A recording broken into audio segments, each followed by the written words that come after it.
hello to all my people, and if you're watching live, checking us out on YouTube, or listening on your favorite podcast provider, you are most definitely my people. Welcome to another episode of Botch Spots and Share Shots. We still have high hopes of delivering quality wrestling content, but if not, we'll sprinkle in some indie stars, so we still get over. I am your host, a chef by trade and a mark by choice, and I am the Will Gray. And tonight, my people joining me, he is the Midwest's best kept secret. He has a lariat that'll take your head off. He is big money Isaiah Broner. Isaiah, how are you? Thanks for coming on chatting about some wrestling. Hey, how you doing, man? Appreciate you for having me on. So I kind of start all these all the same way, man. Where did wrestling start for you initially, and then how did you transition into it becoming, your dream, being a pro wrestler, doing it every day, having a chance to work with these greats? It's probably the first thing I wanted to do. Like most people's first memories is like a toy or a birthday party or something. Mine was like watching old WrestleMania tapes, WrestleMania 6, Rick Rude and Jimmy Snuka and the Rockers and the Oriental Express. So I remember watching that tape, and then WrestleMania 10 with the ladder match, Scott Hall and Shawn Michaels. So that's what got me. Scott Hall and Kurt Hennig. Those were the guys that got me into it. Kind of drifted away playing football, and then I saw MVP, and it got me right back into it. So it's been a journey. What about your training as a pro wrestler? Where did you start your training at? Initially, I was referred to House of Truth from Stokely Hathaway.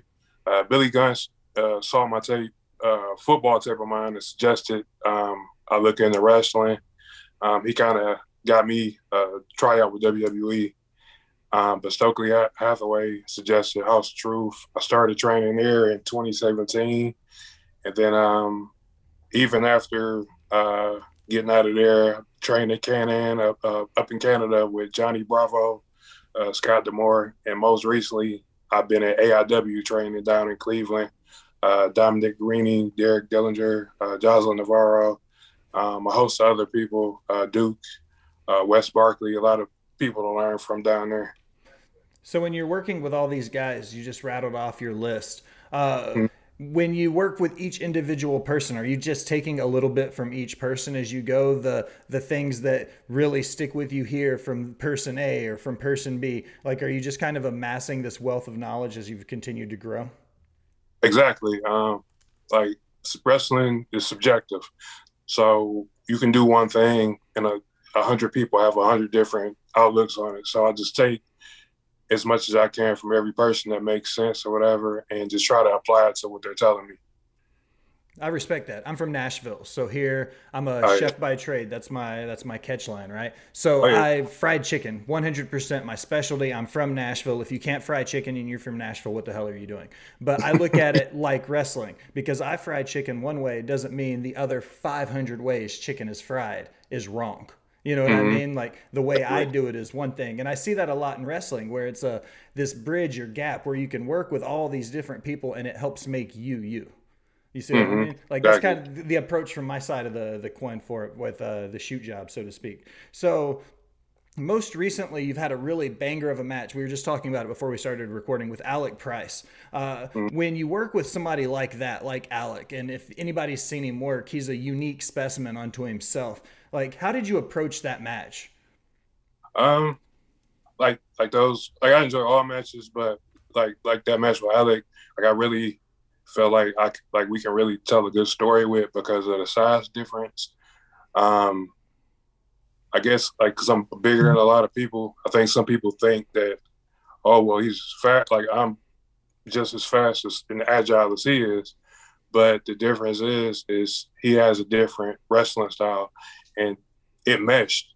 So really look forward to those type of matches or whatever. And then just if you said you watched the match, you can just tell like the energy was like off the wall. Like the crowd was so behind him. So it made my job a little easier because they wanted him to take on the W or whatever. So I love those type of matches because it's a mesh of styles.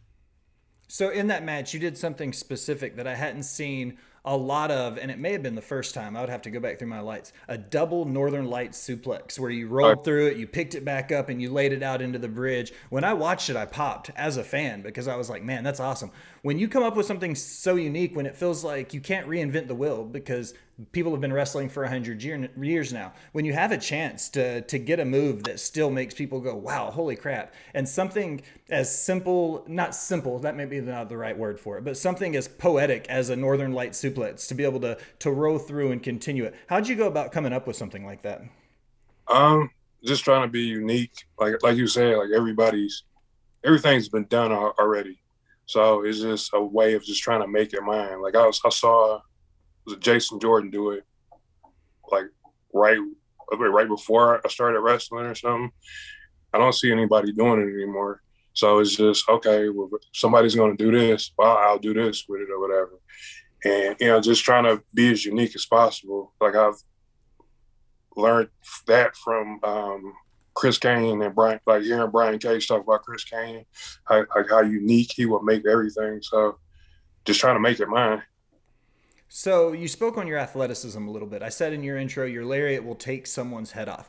No joke. Watch the man's highlight footage. Like it's real life. But how do you maintain the speed and agility? You're a big dude, over 6 feet, 250 plus. Like you're not, you're not an Alec Price, but you go 100 miles an hour. How do you maintain that speed and agility for a 10, 15-minute match as a guy your size? Um, I train consistently. I still train like I play football. I still train like I bodybuild. And I just do heavy. Like I just literally right before getting here, I did like an hour and a half of cardio. So that's just trying to keep my ring cardio and consistently being in the ring, like getting my legs, keeping my legs under me. That really helps. So with AIW, you were just talking about it. Absolution 15's right around the corner. They've got a stacked card lined up, man. It's kind of a who's who of the indie world. How hyped are you for that show? I'm really looking forward to it. It's my first Absolution. Like AIW has been like so good to me since I started coming down. Um, I was hurt last year for a little, and I hadn't worked there before, but I was coming to shows, meeting everybody, and everybody treated me good. Um, John Thorne told me when I got back healthy, he was gonna give me a shot, and I was just trying my best to make the most of it. Man, it is some of the most talented people there.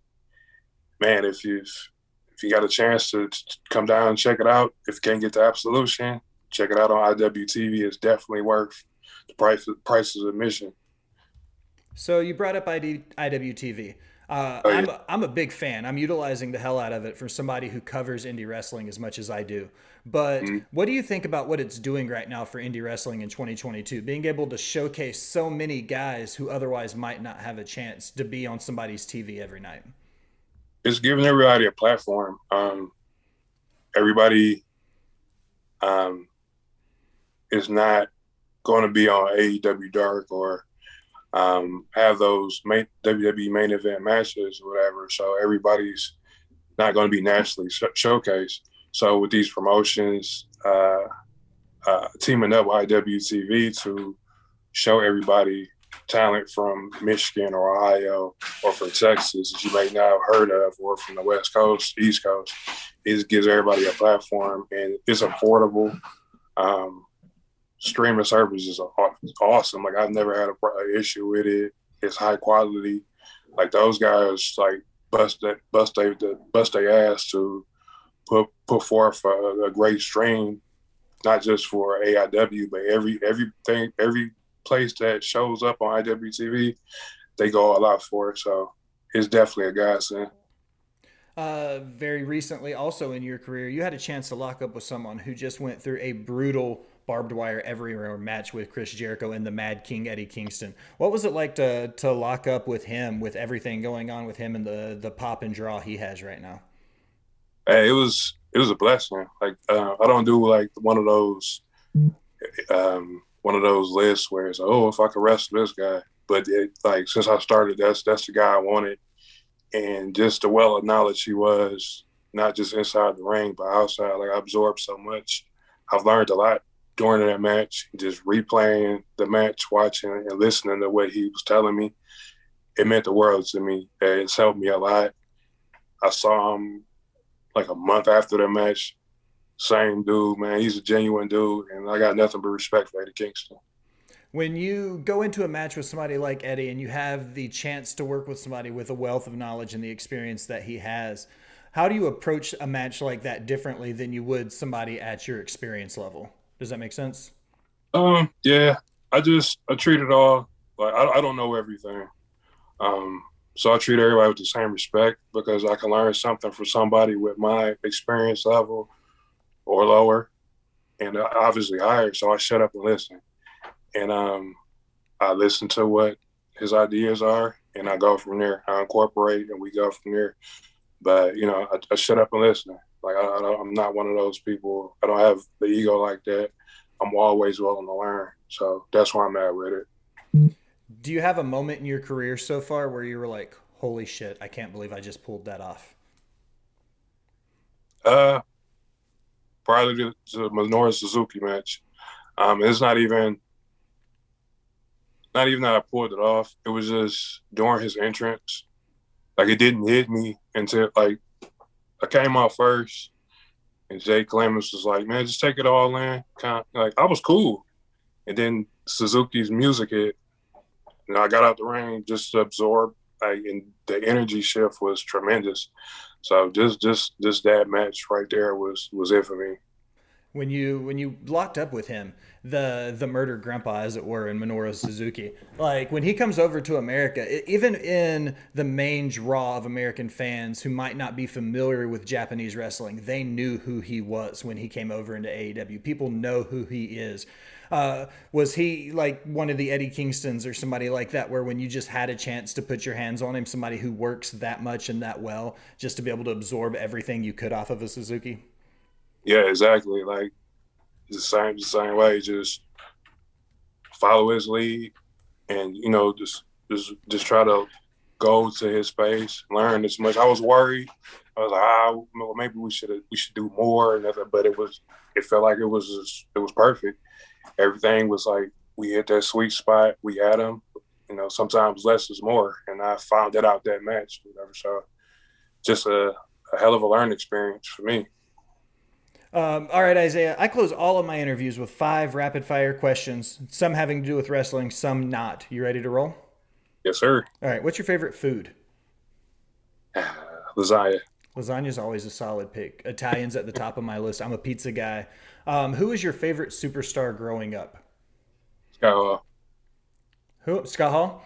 yep. He's the bad guy. Man, that Sure. I just watched the Shawn Michaels biography, and when they talked about the ladder match at 10, I was like, I still go back to that match when somebody's like, "What's one of your top matches?" That one's always at the top of my list. Uh, Uh, do you have a favorite venue you've wrestled in? Honestly, probably the Odeon. Um, it's smaller, intimate, but that energy there is something else. What is your favorite pay per view from when you were a kid? I'm gonna say Bad Blood '97 because of the Hell in Cell match. Yeah, that's always a solid pick. I go with WrestleMania 17. I feel like that was That was perfect. that pay-per-view in a sense for me where I was as like a 16, 17-year-old kid when that happened. I was at the height of my wrestling fandom as a kid. That like you said, WrestleMania 17 was just it. All right, final question. What is your favorite finisher that isn't your own?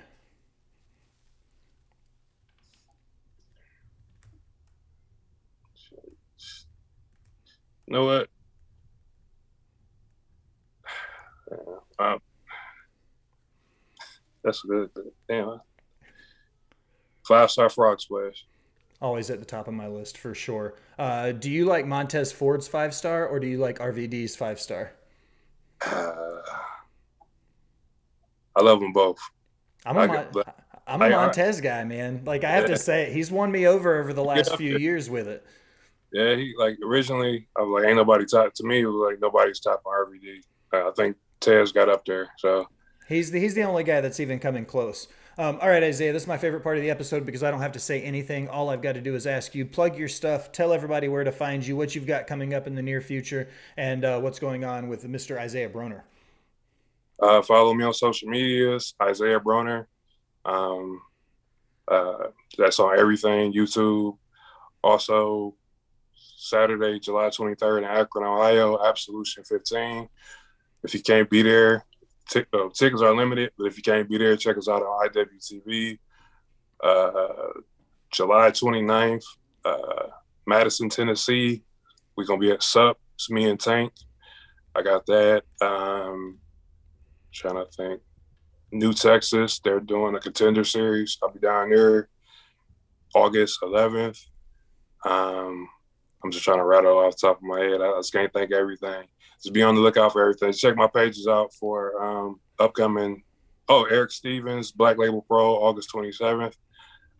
It's a lot going on, so just follow social medias for all upcoming things. I appreciate you for having me on the podcast. Every interview, every podcast that has me and myself and others on to allow us a platform to show ourselves. Everybody that supports, much love to everybody. Absolutely. For Isaiah Broner, I am the Will Gray. Thanks for stopping by and listening, my people.